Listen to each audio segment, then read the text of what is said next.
So what was childhood like? What was it like growing up? Yeah, pretty good childhood. Church going family. Just grew up in the woods, running around in the woods. Pretty typical childhood.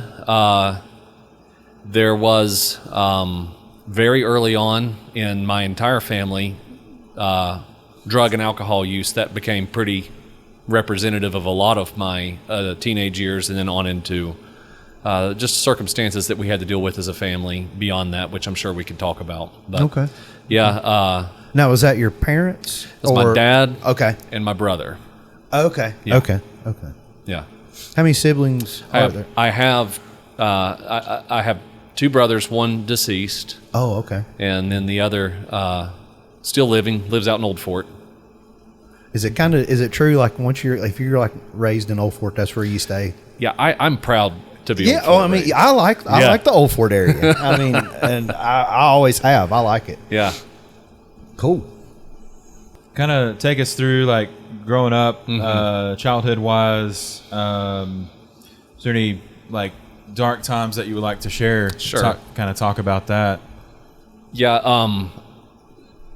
I don't want the whole podcast to be, there's a lot there. Sure. And it would be quite a downer. Whatever you feel comfortable sharing, Yeah. of course. And, and as far as, like, childhood and coming up, even, because this isn't just for the childhood part as far as the dark times. Of course, everybody goes through those, but, anything that you like to share and, Sure. and kind of do that way. So, there's a I'll just start here. So, my dad was a closet alcoholic pretty much my entire life. My brother, the one who has passed away, got heavily involved in the drugs around the age of 12 years old, became a drug addict. And then I followed suit, just, looked up to him, wanted to be like him. And so that was me. Typical older brother, younger brother. Typical older brother, younger brother. Hung out with him all the time, ran around all of McDowell County. And then around the time I was probably almost 17, maybe 17 years old, late 16-year-old, I realized that he was a drug addict. I hadn't realized that. Okay. And it became pretty clear to me. As a matter of fact, this is an important part of my life. We were watching a movie called Train Spotting. Don't know if you know that movie. I can't say that I would recommend it, but it's a movie about heroin addicts in Glasgow, Scotland. Okay. And there's a scene at the end of the movie where the Ewan McGregor plays the guy, and he's snatched a briefcase full of money from his friends. He's walking down the railroad tracks. He's got this inner monologue going that he's gonna get one more hit of dope, and then he's going to go buy a boat and buy a big screen, all this stuff he's going to buy. Yes. And I was like 16. I was like, man, that's screwed up. That's real. That's just a bummer. And my brother literally went, what are you talking about? He's going to go buy a boat. He's going to go buy a big screen TV. Kind of focus on the materialistic. Well, it just dawned on me in that moment. Yeah. Like, the clear message of the movie was, this guy's going to blow all that money on dope. He's not going to get any of that stuff. Right. That had not occurred to my brother. Wow. And I realized in that moment that he was that guy walking down those railroad tracks. And I was like, man, I'm going to need to make a change. And it's a part of my salvation story that I'll share. But I did. It wasn't. Sometime later, the Lord made a change in my life. My brother went on to struggle with drugs the rest of his life, and then died, thankfully, sober, at 39 years old. So that was 2019 that he died. He'd been sober for 3 years, and had been going to the church out there with us. And wow, big change in his life. But kind of turned things around towards the end. Yeah, he did. He did. Wow. Great. My dad. My dad died of suicide when I was 26 years old, and that was alcohol related. And so that's a portion of some of how those things have impacted, my life. Pretty difficult seasons there. Yeah. Okay. Yeah. So when did you come to Christ? 17. 17. Sometime after that event that I was talking about there, and I went away to a camp. My mom made me go to it. I looked for dope before I went.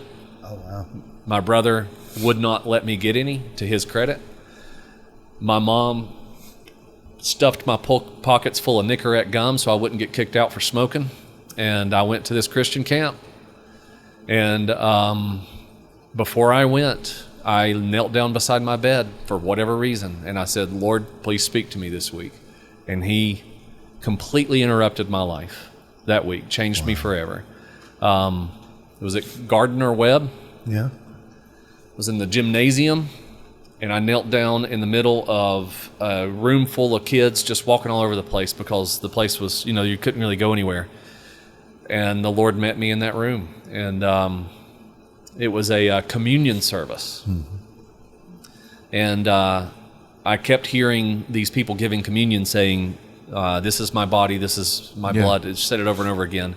And it was like the Lord just took those words and just like a pickaxe just started chipping away at my heart.